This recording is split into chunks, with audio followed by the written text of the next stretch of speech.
Hi friends. Actually నేను మేధా interview process for ITS students నేను ఆల్రెడీ ఒక వీడియో అప్లోడ్ చేశాను నా ఛానల్లో.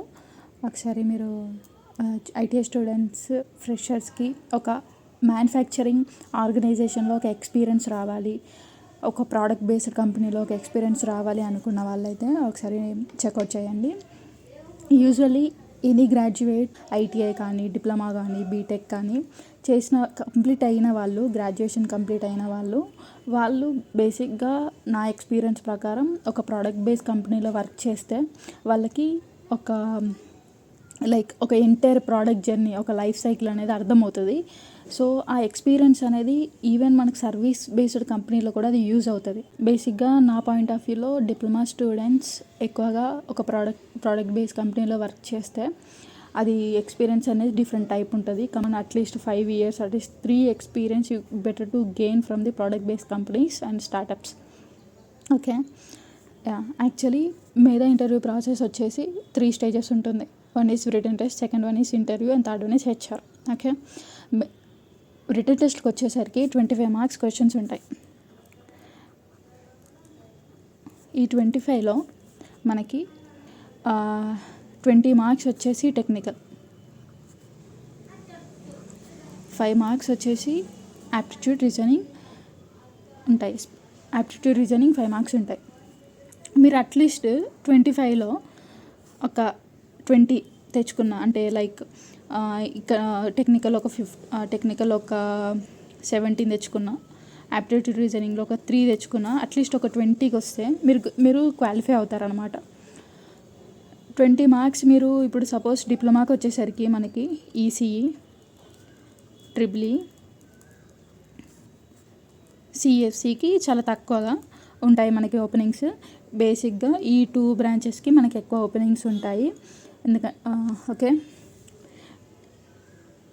ఈసీఈకి వచ్చేసరికి, ట్రిపుల్ఈకి వచ్చేసరికి వాళ్ళకి టెక్నికల్ నాలెడ్జ్, బేసిక్ నాలెడ్జ్ ఉంటుంది డిప్లొమా కంప్లీట్ చేసుకున్న తర్వాత. బట్ కొన్ని కాలేజ్ వాళ్ళు చదివేదాన్ని బట్టి, వాళ్ళ పర్సంటేజ్ బట్టి ఉండొచ్చు, ఉండకపోవచ్చు. సో నేనేం చెప్తున్నా అంటే ఒక్కసారి మీరు మేధాలో ఇంటర్వ్యూకి అటెండ్ అయ్యే ముందు బేసిక్ కాన్సెప్ట్ నేర్చుకోండి. రెసిస్టర్స్ వాల్యూ ఫైండ్ అవుట్ చేయడం, కెపాసిటర్స్ వాల్యూ ఫైండ్ అవుట్ చేయడం, వోల్టేజ్ వాల్యూ ఫైండ్ అవుట్ చేయడం, మనకి సర్క్యూట్ థియరీస్ సబ్జెక్ట్స్ ఉంటాయి కదా, ఆ సబ్జెక్ట్స్లో మీరు కొన్ని బేసిక్ ఫార్ములాస్ నేర్చుకోండి. ఇప్పటికీ ఒకప్పుడు అంటే బుక్స్ చదివే వాళ్ళం, కానీ ఇప్పుడు అంతా ఆన్లైన్ అయిపోయింది కాబట్టి మీరు ఆన్లైన్లో మీకు బేసిక్ ఫార్ములాస్ అంటే చాలా మల్టిపుల్ చాయిస్ క్వశ్చన్స్ వస్తాయి. సో మీరు అవి అట్లీస్ట్ ర్యాండమ్గా మీరు ప్రాక్టీస్ చేయండి, technical knowledge questions. Okay, at least మీరు బేసిక్ ఫుల్ ఫామ్స్ ఉంటాయి కదా డిప్లొమా కంప్లీట్ చేసుకున్న తర్వాత, అంటే మిల్లీమీటర్ అంటే ఏంటి, కొన్ని సింబల్స్ అడుగుతారు టెక్నికల్లో, కొన్ని సర్క్యూట్ ఫార్ములాస్ అడుగుతాడు. జస్ట్ ఒక సర్క్యూట్ డ్రా చేసి వోల్టేజ్ ఎంత వస్తుంది, just parallel series circuit resistor connect చేసి ఇక్కడ ఒక రెసిస్టర్ కనెక్ట్ చేస్తాడు, మళ్ళీ ఇక్కడ ఈ మధ్యలో వోల్టేజ్ ఎంత అని అడుగుతాడు, ఇక్కడ వాల్యూ ఇస్తాడు, ఇక్కడ వాల్యూ ఇస్తాడు, వి ఎంత అని అడుగుతాడు. సో ఇలాంటి type of questions. And digital electronics మీకు అందరికీ ఐడియా ఉంటుంది కదా, డిప్లొమా పాస్ అయిన వాళ్ళకి, ఈసీ స్టూడెంట్స్కి డిజిటల్ ఎలక్ట్రానిక్స్ A+B, A.B, ఇలా బులియన్ అల్గారిథమ్స్ ఉంటాయి కదా, అవి మనం గుర్తుపెట్టుకోవాలి. అలాంటివి అడుగుతారు డిజిటల్ ఎలక్ట్రానిక్స్లో. అండ్ ఇలా సింబల్స్ అడుగుతాడు, సింబల్ ఇచ్చి ఇది ఏం సింబల్ అని చెప్పేసి అడుగుతాడు. సమ్టైమ్స్ చాసిస్ గ్రౌండ్ సింబల్ ఏంటి అని చెప్పేసి అడుగుతాడు. ఇలా అన్ని సింబల్స్ గురించి మనకు ఒక బేసిక్ నాలెడ్జ్ అనేది ఉంటే మనము ఆ క్వశ్చన్కి మనం కరెక్ట్ ఆన్సర్ పెట్టే అవకాశాలు ఉంటాయి అన్నమాట. ఈసీ వాళ్ళకి యాక్చువల్లీ బేసిక్గా ఇలాంటి క్వశ్చన్స్ అడిగే ఛాన్సెస్ ఉంటాయి. Voltage divide rule, current divide rule, inductor series parallel formula, capacitor series formula, parallel formula, time constant of RL and RC, voltage across, current across, ఇలాంటి క్వశ్చన్స్ అడుగుతారు. కేవీఎల్ అంటే ఏంటి, KCL అంటే ఏంటి. సో ఇవన్నీ మనకు ఒక బేసిక్ ఐడియా ఉండి బేసిక్ ఫార్ములా గుర్తుపెట్టుకుంటే మనము ఎగ్జామ్ క్వాలిఫై అవకాశాలు ఉన్నాయన్నమాట. నెక్స్ట్ వచ్చేసి మనకి డిప్లొమాలో basic definitions of operating amplifiers గురించి మనకు ఉంటుంది ఈడీసీలో. సో మనకి అట్లీస్ట్ ఆపరేషనల్ యాంప్లిఫైయర్స్ గురించి సింబల్స్ గుర్తుండాలి, వాటి ఫార్ములాస్ గుర్తుండాలి. సమ్టైమ్స్ ఆపరేషనల్ యాంప్లిఫైయర్ ఇచ్చి అవుట్పుట్ ఏంటి అని అడిగే ఛాన్సెస్ ఉంటాయి. సమ్టైమ్స్ ఫార్ములా డైరెక్ట్గా అడిగే ఛాన్సెస్ ఉంటాయి. మిమ్మల్ని కన్ఫ్యూజ్ చేయడానికి sometimes fill in the blanks లాగా అడిగే ఛాన్సెస్ కూడా ఉంటాయి. మేజర్లీ 25 మార్క్స్ మనకి ఫిల్ ఇన్ ద బ్లాంక్సే. కాకపోతే మిమ్మల్ని తిప్పి అంటే ఎలా అంటే ఇండైరెక్ట్గా మిమ్మల్ని అడుగుతారు, మీరు అక్కడ కన్ఫ్యూజ్ అయిపోతారు. కాకపోతే మీరు ఒకసారి డెఫినేషన్ని బట్టి పట్టకుండా దాన్ని అర్థం చేసుకుంటే మీరు ఈజీగా ఆన్సర్ రాయొచ్చు అనమాట. ఓకే, నేను ఇందాక చెప్పా కదా ఆపరేషనల్ యాంప్లిఫైయర్స్ గురించి. సో లైక్ ఇన్వర్టింగ్ యాంప్లిఫైయర్ ఏంటి, దాని ప్రాసెస్ అంటే లైక్ డెరివేషన్ చేయండి అంటారు. ఫార్ములా చెప్పండి, డెరివేట్ చేయండి అని చెప్పేసి అంటారు. సమ్టైమ్స్ సింబల్ అడుగుతాడు, మనము డెరైవ్ చేసి అక్కడ ఆన్సర్ రాయాలన్నమాట. Same like non inverting, summer, integrator, differentiator, sign changer, multiplexer. చూడండి ఇక్కడ circuit element, unit, voltage, current, power. ఇక్కడ ప్రతిదానికి ఇక్కడ ఏంటి, ఇక్కడ రెసిస్టర్, దాని సింబల్. మనం వోల్టేజ్ ఫైండ్ అవుట్ చేయాలంటే V=IR, కరెంట్ ఫైండ్ అవుట్ చేయాలంటే I=V/R, పవర్ అయితే ఈ ఫార్ములా. ఇలాంటి ఫార్ములాస్ అన్నీ అడుగుతాడనమాట. సో మనం ఫార్ములాస్ గుర్తుపెట్టుకుంటే ఈజీ అయిపోతుంది.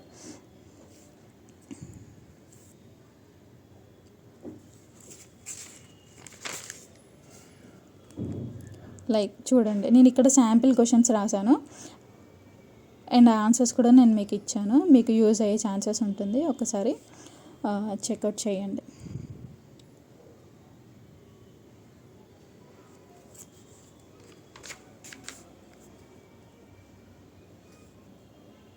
So unit name, unit symbol and quantity.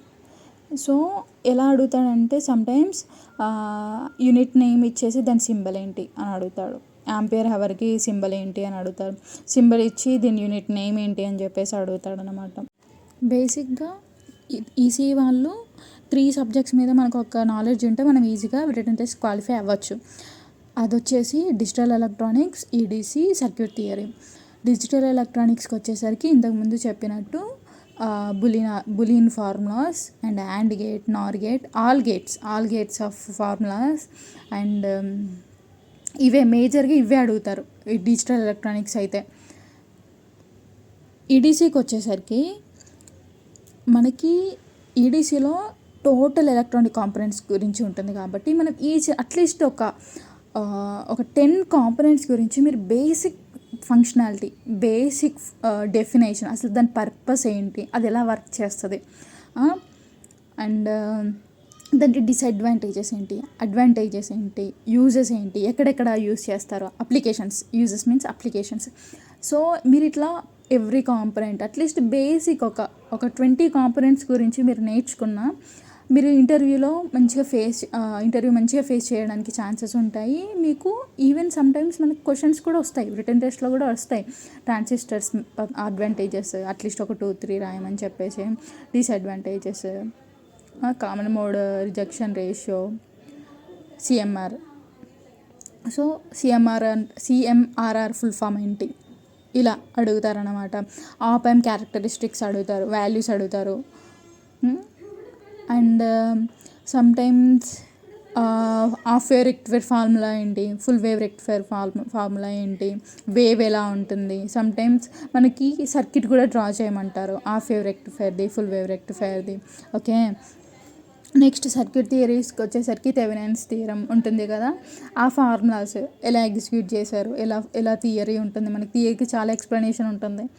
So at least మనం ఆన్సర్స్ గుర్తుపెట్టుకోవాలి, బేసిక్స్ ఆన్సర్స్ గుర్తుపెట్టుకోవాలి, డెఫినేషన్స్ గుర్తుపెట్టుకోవాలి, సర్క్యూట్స్ గుర్తుపెట్టుకుంటే చాలు. ఇన్కేస్ సమ్టైమ్స్ సర్క్యూట్ డ్రా చేయమని కూడా అడిగే ఛాన్సెస్ ఉండొచ్చు. Now coming to triple. Mostly triple వాళ్ళకి సేమ్ పేపర్ ఉంటుంది, అంత డిఫరెన్స్ అయితే ఏముండదు. 90% బోత్ డిపార్ట్మెంట్స్కి సేమ్ క్వశ్చన్ పేపర్ ఉంటుంది. Majorly power related questions maybe రావచ్చు, that's transformer related questions, windings ఉంటాయి కదా, టర్న్స్ ఎన్ని టర్న్స్ ఉంటాయి, సో అట్లా ట్రాన్స్ఫార్మర్ రిలేటెడ్ క్వశ్చన్స్ మేజర్లీ వచ్చే ఛాన్సెస్ ఉంటాయి ట్రిపుల్ వాళ్ళకి. ఆల్మోస్ట్ ఈసీ పేపరే ఎక్కువగా యూజ్ చేస్తారు. మేబీ యాప్టిట్యూడ్ క్వశ్చన్లో కూడా కొన్ని చేంజెస్ జరుగుతాయి. యాప్టిట్యూడ్ రీజనింగ్ అంటే మీకు ఐడియా ఉంటుంది కదా, నెంబర్ మిస్సింగ్, స్పీడ్, డిస్టెన్స్ ఎంత, టైం క్యాలిక్యులేట్ చేయమంటారు, దట్స్ ఇట్. ఓన్లీ ఆ టైప్ క్వశ్చన్సే 5 ఉంటాయి. అవి మనం కొంచెం కరెక్ట్గా యాప్టిట్యూడ్ మనం 5/5 ఇచ్చినా కూడా మనం పాస్ అయ్యే ఛాన్సెస్ ఉంటాయి సమ్టైమ్స్. అట్లీస్ట్ ఈ టెక్నికల్ సైడ్ మీకు ఒక 11-12 వచ్చినా, యాప్టిట్యూడ్లో ఒక 4 వచ్చినా కూడా మీరు పాస్ అయిపోతారు 15. ఓకే, సో ఇది డిప్లొమా స్టూడెంట్స్కి. నెక్స్ట్ ఇది రిటన్ టెస్ట్ వరకే. మీరు రిటన్ టెస్ట్లో కొంచెం డెప్త్గా సబ్జెక్ట్ వైజ్గా మీరు నేర్చుకుంటే మీరు ఇంటర్వ్యూకి అది యూజ్ అవుతుంది. ఇంటర్వ్యూకి వచ్చేసరికి ఫస్ట్ డిపార్ట్మెంట్ హెడ్స్ ఇంటర్వ్యూ చేస్తారు. వాళ్ళు వాళ్ళ రిక్వైర్మెంట్కి తగ్గట్టు మీలో స్కిల్స్ ఉంటే వాళ్ళు మిమ్మల్ని షార్ట్ లిస్ట్ చేస్తారనమాట. ఎగ్జాంపుల్, ఒక టెస్టర్ కావాలి, ఒక పీసీబీ టెస్ట్ చేసే పర్సన్ వాళ్ళకి రిక్వైర్మెంట్ ఉంది. సో ఆర్గనైజేషన్ ఎలా థింక్ చేస్తుంది, ఆ పీసీబీ టెస్ట్ చేయాలంటే ఆ పర్సన్కి అన్ని కాంపోనెంట్స్ మీద ఒక అవేర్నెస్ ఉండాలి. ఆ కాంపోనెంట్స్ పర్పస్ ఏంటి, అవి ఎలా పనిచేస్తుంది, ఎక్కడెక్కడ యూజ్ చేస్తుంది, అప్పుడే కదా వాడు అట్లీస్ట్ టెస్ట్ చేసేటప్పుడు కొంచెం బేసిక్ నాలెడ్జ్ ఉపయోగిస్తాడు. సో ఆర్గనైజేషన్ అలా థింక్ చేస్తుంది. అంతేగాని నువ్వు బట్టి చెప్పడం వల్ల వాళ్ళు నేను సెలెక్ట్ చేయరు. నువ్వు వాటిని ఎక్స్ప్రెస్ చేయగలగాలి. ఆ కాంపోనెంట్ ఎలా వర్క్ చేస్తుంది, దేని బేసెస్ మీద వర్క్ చేస్తుంది, ఎక్కడెక్కడ వర్క్ చేస్తుంది అని చెప్పి, ఎక్కడెక్కడ యూజ్ అవుతుంది. సో మనం అలా టెక్నికల్గా కొంచెం మంచిగా ఇంటర్వ్యూ మనం ఇస్తే మేబీ షార్ట్ లిస్ట్ అవ్వడానికి చాలా ఈజీ అయిపోతుంది అన్నమాట. డిప్లొమా స్టూడెంట్స్ బేసిక్గా నాకు నా చిన్న ఎక్స్పీరియన్స్ ప్రకారం బేసిక్గా వాళ్ళకి థియరిటికల్ నాలెడ్జ్ ఉంటుంది, అంతేగాని టెక్నికల్ నాలెడ్జ్ ఉండదు. Technical knowledge means practical knowledge ఉండదు. సో మీరు మిమ్మల్ని ఏ విధంగా వాళ్ళు డీల్ చేస్తారు, మీరు అట్లీస్ట్ డెఫినేషన్స్ పర్ఫెక్ట్గా చెప్పిన, ఎలాంటి తడబడకుండా పర్ఫెక్ట్గా చెప్పిన, అట్లీస్ట్ వాళ్ళకి ఆ కాంపోనెంట్ గురించి మీరు ఎక్స్ప్లెయిన్ చేసినా చాలు, మిమ్మల్ని వాళ్ళు షార్ట్ లిస్ట్ చేస్తారు. కాకపోతే ఏంటంటే బట్టి పట్టకూడదు. ఎప్పుడైనా మీరు ఒక టెక్నికల్ కాంపోనెంట్ గురించి మీరు ఎక్స్ప్లెయిన్ చేస్తున్నారంటే వాళ్ళు మీ దగ్గర చూసేది ఆ పర్సన్కి ఆ కాంపోనెంట్ గురించి అసలు ఎంత అర్థమైంది, అది ఏం చేస్తుందని వీళ్ళకి అర్థమైంది అనేది చూస్తారనమాట. ఓకే,